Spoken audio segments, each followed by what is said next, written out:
50대에 월 431만 원을 쓰던 부부가 은퇴하면 생활비는 226만 원으로 반토막이 납니다. 한 언론사의 보도에 나온 우리 모두의 현실이 될 수 있는 이야기입니다. 잠시 후 저는 신혼 때부터 살아온 낡은 아파트의 대출금을 모두 갚고 완벽한 노후를 꿈꿨던 한 남자의 이야기를 해드릴 겁니다. 하지만 그는 두 번의 예상치 못한 사건으로 평생 모은 자산을 순식간에 잃을 위기에 처합니다. 그가 놓친 단 한 가지는 과연 무엇이었을까요? 올해 58세 중견 화학회사 회계팀 부장으로 30년을 근속하고 명예롭게 퇴직한 모지환 씨. 그는 퇴직금의 상당 부분을 털어 신혼 때부터 살아온 이제는 재건축을 바라보는 서울의 40년 된 30평대 아파트의 주택담보대출 잔금을 모두 정리했을 때 세상을 다 가진 듯한 해방감을 느꼈습니다. 묵직했던 마음의 짐을 내려놓자 이제 정말 아내와 함께 제2의 인생을 시작할 수 있다는 벅찬 기대감이 차올랐습니다. 부부는 현역 시절 월 400만 원 넘게 썼지만 함께 머리를 맞대고 꼼꼼하게 계산기를 두드려 봤습니다. 여보, 이제 당신이랑 나 둘뿐이잖아. 국민연금 나오기 전까지는 개인연금이랑 예금으로 월 280만 원이면 충분할 거야. 이걸로 아껴 쓰다가 65세부터 국민연금 나오면 그걸로 여행도 다니고 하자고. 아내와 마주 앉아 세운 이 계획은 너무나 합리적이고 이성적으로 보였습니다. 실제로 관련 기관의 조사에 따르면 부부가 생각하는 적정 노후 생활비는 월 268만 원 수준으로 부부의 계획과 크게 다르지 않았습니다. 그래서 두 사람은 자신들의 계획이 한치의 오차도 없는 모범 답안이라 확신했습니다. 친구들에게 이제 대출도 없고 연금 받으면서 소소하게 살 일만 남았다 며 자랑하곤 했습니다. 하지만 은퇴 6개월 후 그 평온했던 자신감은 산산조각이 났습니다.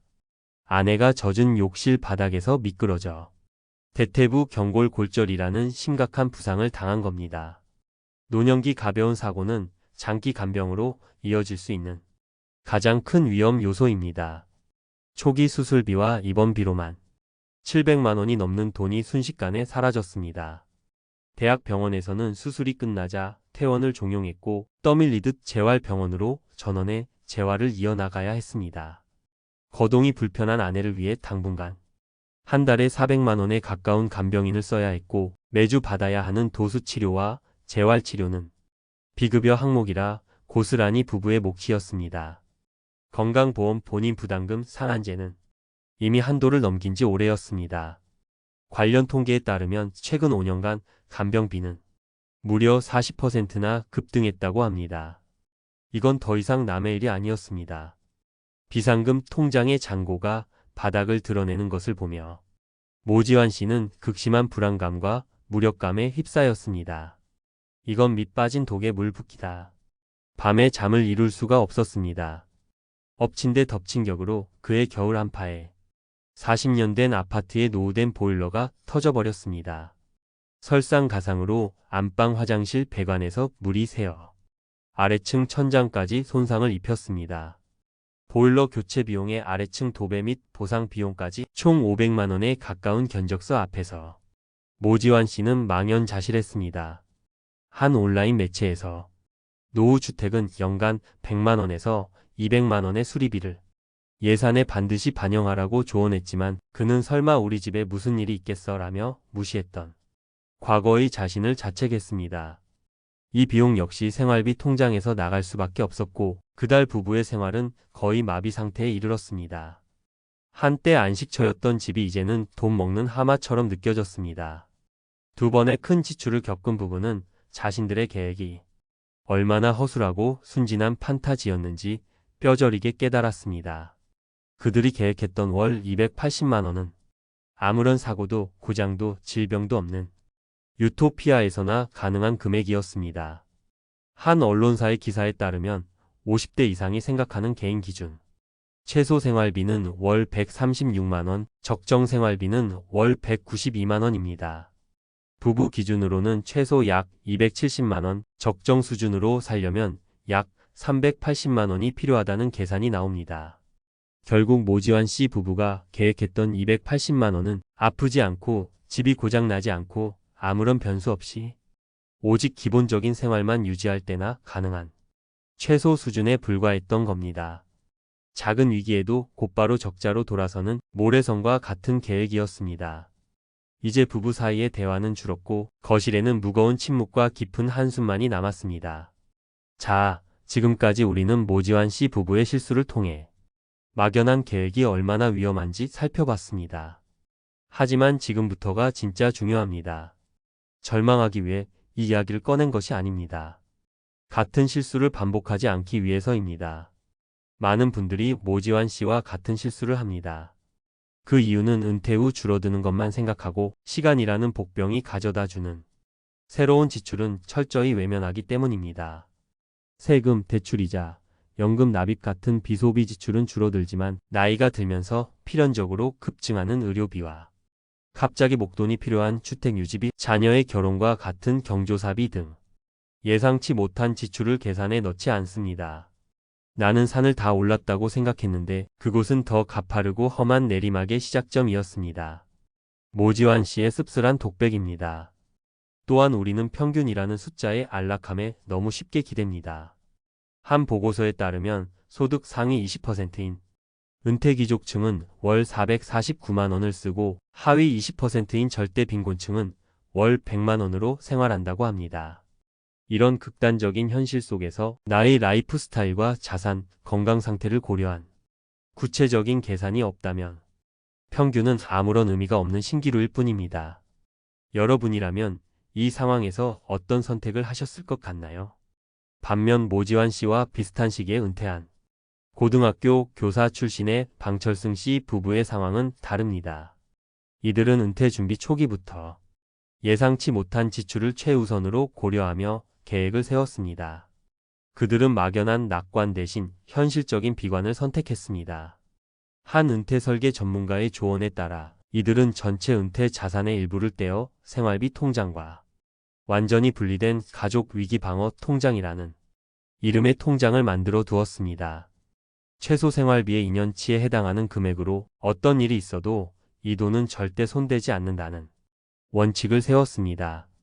또한 50대 초반에 가입해둔 실손의료보험과 노인 장기요양보험의 보장 내용을 5년마다 전문가와 상담하며 현실에 맞게 보완했습니다. 이는 질병이라는 가장 큰 변수에 대한 든든한 방어막이 되었습니다. 이들에게 준비란 미래의 평온함을 현재의 노력으로 사는 행위였습니다. 이제 우리가 실천할 차례입니다. 첫째, 숫자가 아닌 항목으로 나만의 금융 요새를 구축하십시오. 월 300만 원처럼 막연한 총액으로 예산을 세우지 마십시오. 지금 당장 통장을 3개로 나누십시오. 바위처럼 든든한 고정생활비 통장, 즐거운 삶을 위한 변동생활비 통장, 그리고 가장 중요한 긴급상황 방패 통장입니다. 특히 긴급상황 방패 통장에는 연간 목표액, 예를 들어 300에서 500만 원을 정해 매달 꾸준히 20에서 30만 원씩 적립하는 습관을 들여야 합니다. 이것이 노후의 재정적 충격을 흡수하고 여러분의 평정심을 지켜줄 최강의 완충제가 될 것입니다. 둘째, 나를 위한 금융 건강검진을 실시하십시오. 통계 자료는 참고만 하십시오. 지금 당장 가계부를 펼쳐 지난 1년간의 지출을 모두 더하고 12로 나누어 보십시오. 나의 평균 지출액을 정확히 아는 것이 모든 계획의 출발점입니다. 거기서 줄일 수 있는 항목, 줄어들지 않는 항목, 그리고 오히려 폭발적으로 늘어날 항목을 냉정하게 구분해 나만의 은퇴 생활비를 현실적으로 다시 예측해야 합니다. 이것은 두려운 일이 아니라 나 자신을 지키는 가장 중요한 자기관리입니다. 셋째, 잠자고 있는 자산을 깨워 일하는 월급 통장으로 만드십시오. 만약 유일한 자산이 집에만 묶여 있어 현금 흐름이 부족하다면 주택연금을 매우 적극적인 대안으로 고려해 볼 수 있습니다. 내 집에 계속 살면서 안정적인 월 수입을 확보하는 주택연금은 예상치 못한 지출로 생활비가 부족해지는 최악의 상황을 막아주는 든든한 최후의 보루가 될 수 있습니다. 집을 짐이 아닌 평생 월급으로 바꾸는 지혜입니다. 국가가 지급을 보증하여 안정성 또한 매우 높습니다. 마지막으로 넷째, 3대 복병에 대한 방어막을 지금 즉시 점검하십시오. 먼저 의료비 방어막입니다. 건강보험의 본인 부담금 상한제 혜택을 확인하고 가입된 실손의료보험의 보장 범위, 자기부담금, 갱신 조건을 배우자와 함께 앉아 정독하고 이해하십시오. 다음은 자녀 리스크 방어선입니다. 자녀에 대한 사랑과 나의 노후는 별개입니다. 지원의 명확한 원칙과 한도를 정하고 더 이상은 안 된다고 말할 수 있는 용기가 필요합니다. 이는 자녀의 자립을 돕고 나의 노후를 지키는 현명한 사랑의 방식입니다. 그리고 금융사기 보안 시스템입니다. 고수익 보장, 원금 보장 같은 낯선 전화나 문자는 100% 사기입니다. 어떤 제안이든 자녀와 상의해보고 연락드리겠습니다. 라고 말하고 끊는 것을 철칙으로 삼으십시오. 오늘 보신 것처럼 은퇴 후 삶은 아무 일도 일어나지 않을 것이라는 순진한 가정하에 계획해서는 절대로 안 됩니다. 오히려 반드시 무슨 일이 생긴다는 현실적인 전제하에 그 파도를 어떻게 넘어갈지 미리 설계해야 합니다. 월 300만 원이라는 숫자는 누군가에게는 충분할 수도 모지환 씨 부부처럼 턱없이 부족할 수도 있습니다. 중요한 것은 숫자가 아니라 어떤 상황에서도 내 삶의 주도권을 잃지 않게 해줄 탄탄한 계획과 위기 대응 시스템을 갖추는 것입니다. 오늘 제가 제안 드린 방법들을 하나씩 점검하고 실천하신다면 막연한 불안감은 구체적인 확신으로 바뀔 것입니다. 여러분의 지혜롭고 평온한 노후를 진심으로 응원합니다. 오늘 이야기가 여러분의 삶의 작은 등불이 되셨다면 구독과 좋아요로 함께해 주시길 부탁드립니다. 그리고 비슷한 고민을 하고 계신 분들이 있다면 댓글로 여러분의 소중한 생각과 경험을 나누어 주십시오. 다음 시간에 더욱 유익한 내용으로 찾아뵙겠습니다. 감사합니다.